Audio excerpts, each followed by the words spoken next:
Hello, sports fans, and welcome to the OU Football Preview Show. I'm Rick Heath. With me, Al Eschbach.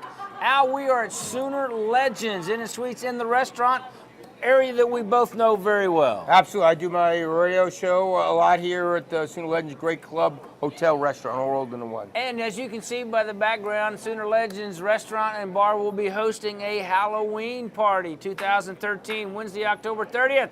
Come dressed to impress for their annual costume party. They have cash prizes for the costume. Also, spooky karaoke, Halloween trivia, Halloween movies, and ghoulishly good bingo. So Halloween-themed drinks all night here at Sooner Legends for Halloween. And it was almost Halloween for the OU football team.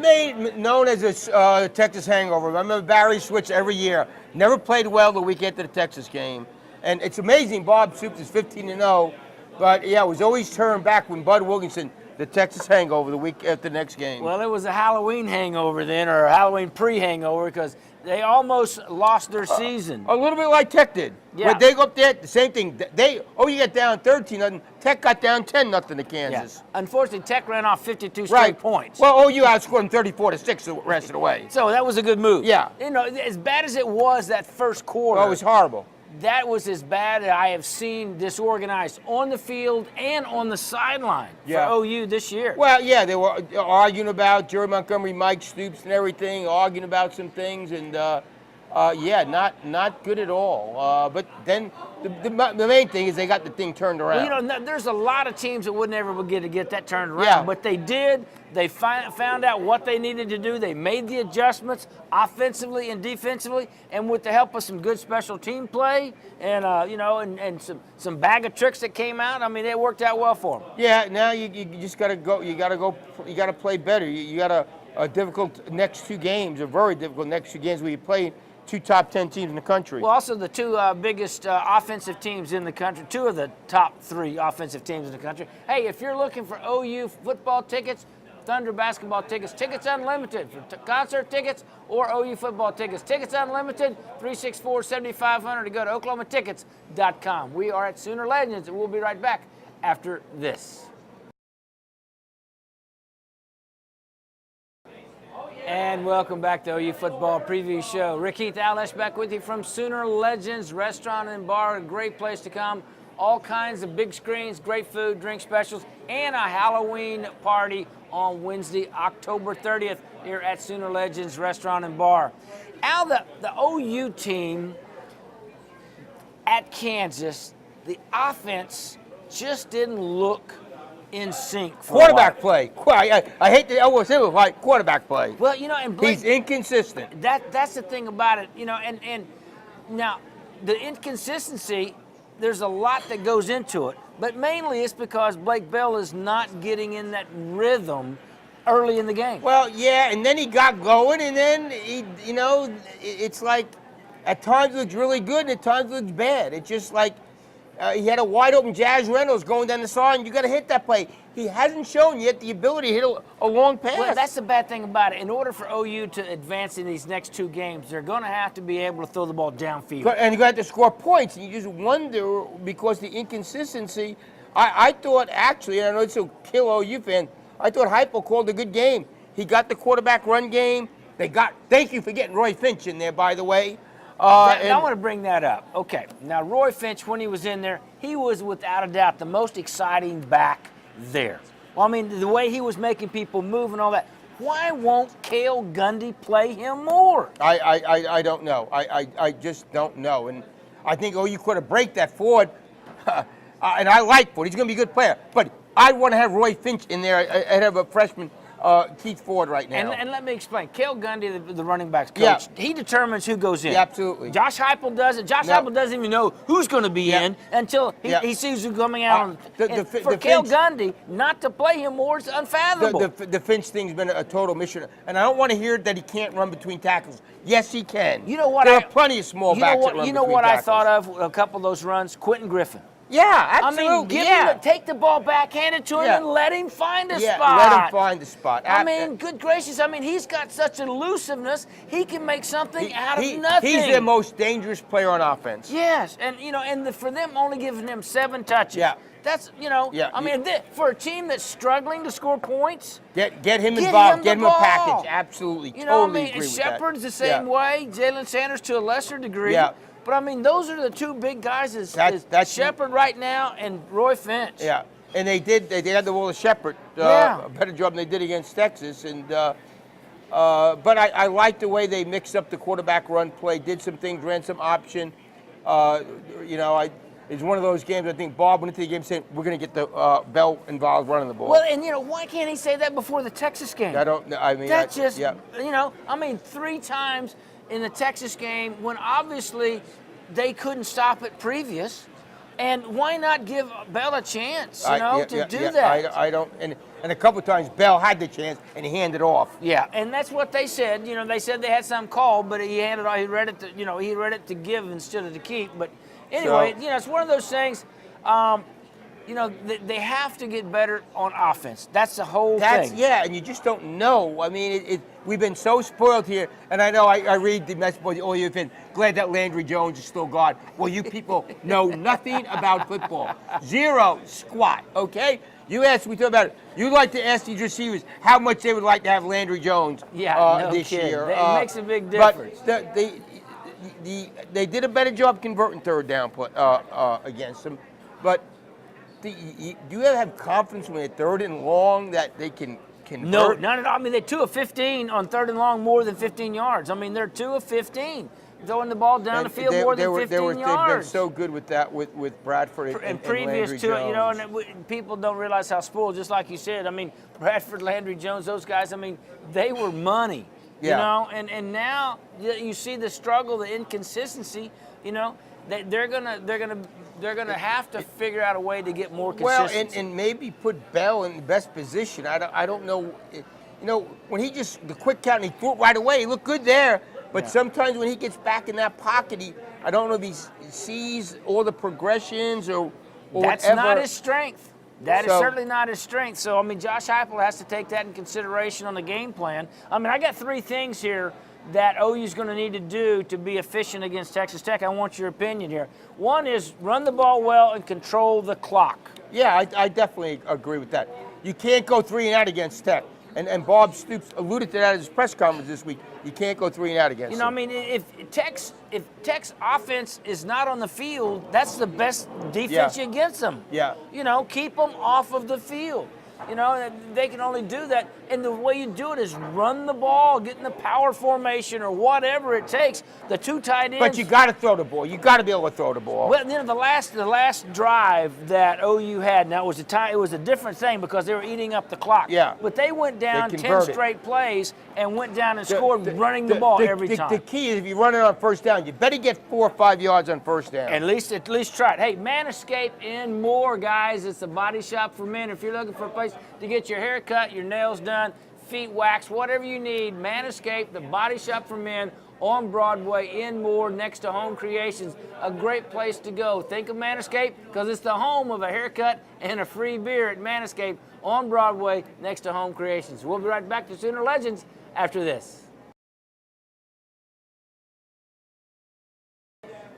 And welcome back to OU Football Preview Show. Heath and Al Eschbach with you from Sooner Legends Inn and Suites, and we're in the restaurant, a great place where they're going to have a Halloween party Wednesday, October 30th. Come dressed for a costume party. Also, spooky karaoke and ghoulish bingo, all available here with a costume party at Sooner Legends Restaurant and Bar on Halloween night. Also, if you're looking for a great place over on the east side of Oklahoma County at Choctaw, Turek's Tavern's a great place to go. They have a beautiful new alpine setting bar next to Old Germany Restaurant.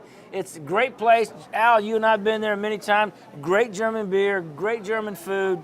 Turek's Tavern. It's the best around here. If you like German food and German beer, you got to go there. Well, you got to be there. And plus, they've got all the big screen TVs and a great alpine wood panel setting. It's a great family-run place. Love the place. Yeah, Mike and George Turek do a good job running that. So Turek's Tavern next to Old Germany in Choctaw is a great place to go. if you're looking for a place on the eastern side of Oklahoma City or Oklahoma County. Let's go back now to the OU defense, which probably looked about as bad as you could look the first quarter against Kansas. I couldn't believe that Kansas was gashing them. They were getting 8 or 9 yards every rush the Sims kid was. You know, and Dean Blevins brought up in the press conference this week, he said you got manhandled on the front line. Well, of course, Bob's not going to admit that, but that's what happened. Yeah, well, and Bob said obviously they were lined up wrong, and that's why they had the argument on the sidelines of the alignment there. That but between the defensive lineman coach and Mike Stoops and Bob, it was all right there, and I mean they got pretty heated. And then I saw, remember where they showed a shot too of Bob talking to Dominic Alexander. Yeah. He was obviously getting lined up wrong. Well, and as Bob explained, he was scraping outside and leaving that inside wide open. Now, to their credit, once they got it, the alignment the way it was, they shut it down only 29 yards from the middle of the second quarter on. Yeah. I mean, they shut them down well, but golly, that first quarter was bad. That was really bad. That was some of the worst defense I'd seen Oklahoma play against a bad offensive team. Yeah, bad offensive team. I mean, they had 16 yards passing. Yeah. They couldn't pass. No, they made TCU's passing attack look good. Yeah, you're right. That's how bad that was. Because TCU's a bad passing team. But, OU's defense against Tech, they're really going to have to play well because Tech averages 416 yards a game passing. Plus, they average 150 yards a game running. Yeah, they're typical high power. I watched them early in the year, and they were struggling offensively. They're using all kinds of different quarterbacks down there, but they've gotten better lately. Again, I watched them against TCU. TCU's a really good defense, and that game was ugly offensively. So they're another one of these teams. They haven't beaten anybody really good yet this season. Well, they haven't, but God, they've been running up. If it wasn't for Baylor, Tech's offensive numbers would be gaudy. But again, when they played TCU, they weren't gaudy because they played a good defense. Yeah, and they're like Baylor, playing a bunch of nobodies right now. Yeah, so we'll see. If OU's defense is a nobody or somebody. Well, it's going to be like you're watching Tech play against TCU. That offense stunk, and I watched them against SMU. It stunk. I mean, for a while. So. Let's see. I think it's a good offense. I don't think it's nothing like their pass offense. Now, they have Davis Webb, the freshman quarterback, and Jason Morrow, the big tight end.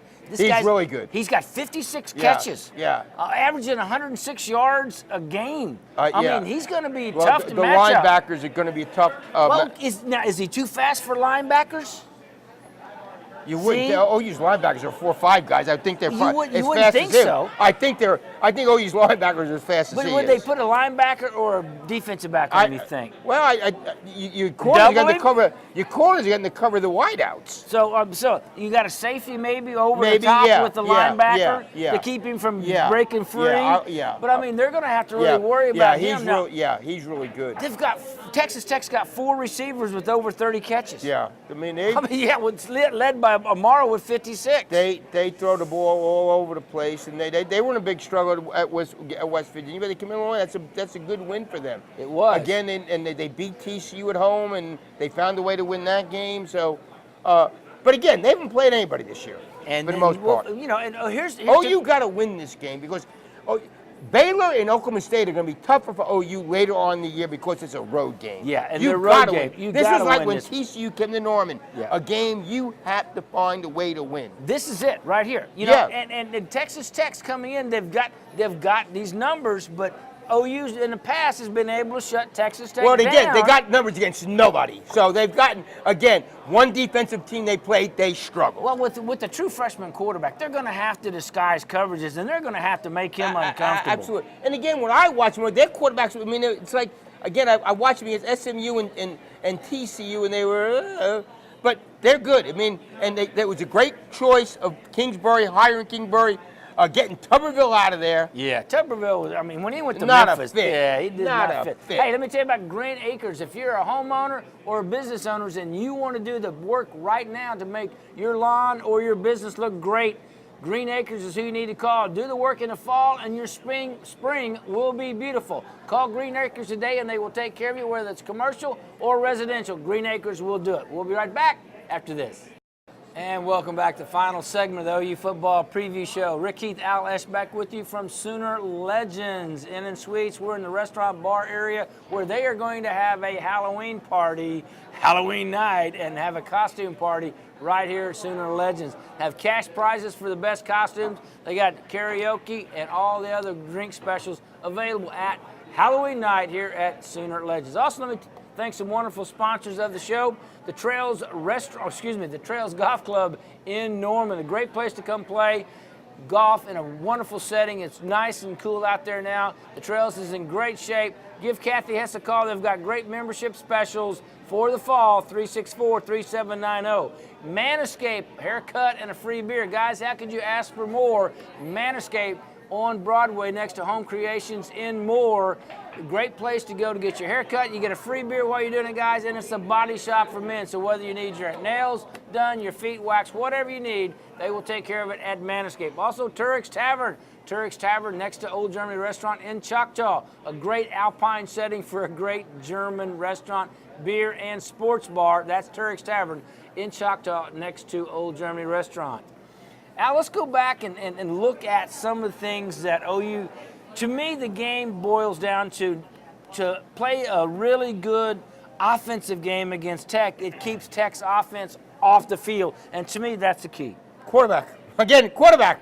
Got to get quarterback play. I mean, because you feel that they're going to get quarterback play, you got to get quarterback play. Well, I really feel strongly that OU should come out and try to run the ball consistently. Well, they got it, but they got to pass it. I mean, he's going to throw the ball 25 times. Yeah, but throwing the ball at 2nd and 2 is a heck of a lot easier than throwing the ball on 3rd and 9. Yeah, but I mean, what Tech's going to do, they're going to crowd the line. They're going to say, we're not going to let you run.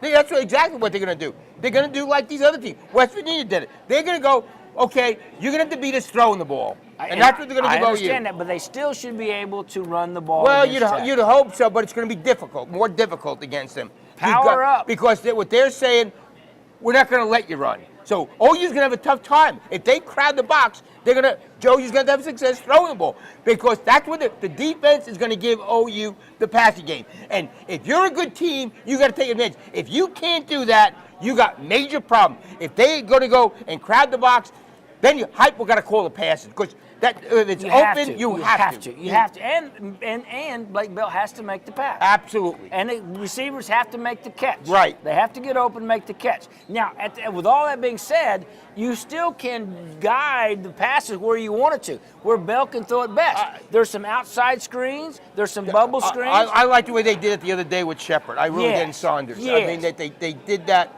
and got them in the game early with safe passes. That's what I think they should do. Yeah. Power running and safe passes. Get them comfortable. Get Bell comfortable.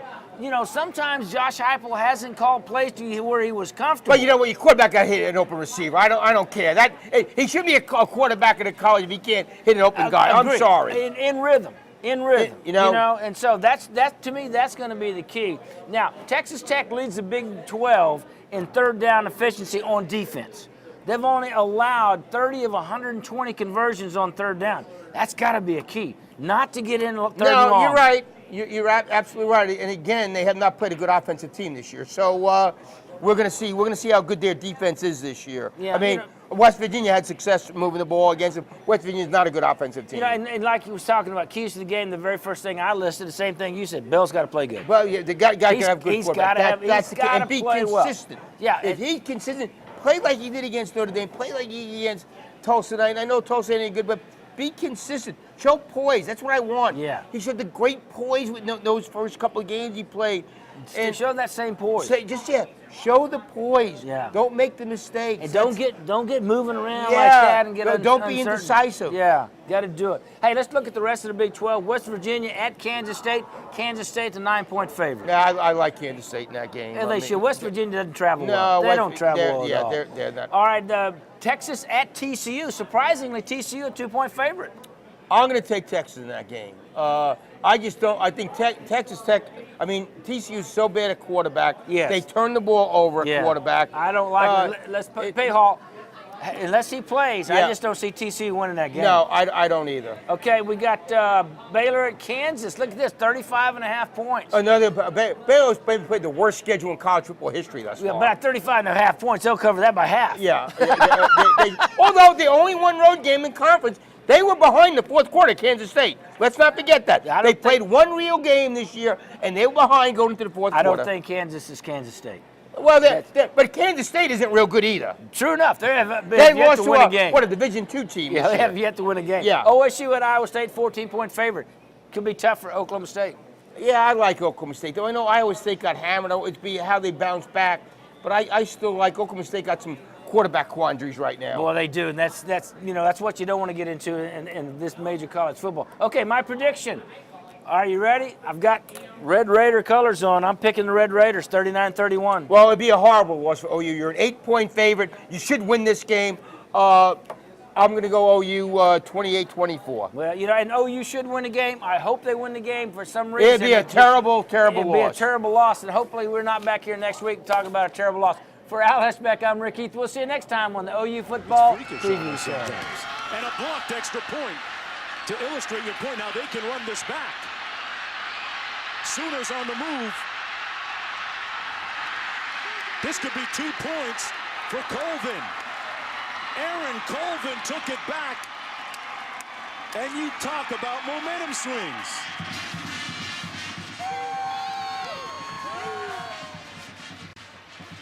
Jordan Wade broke through.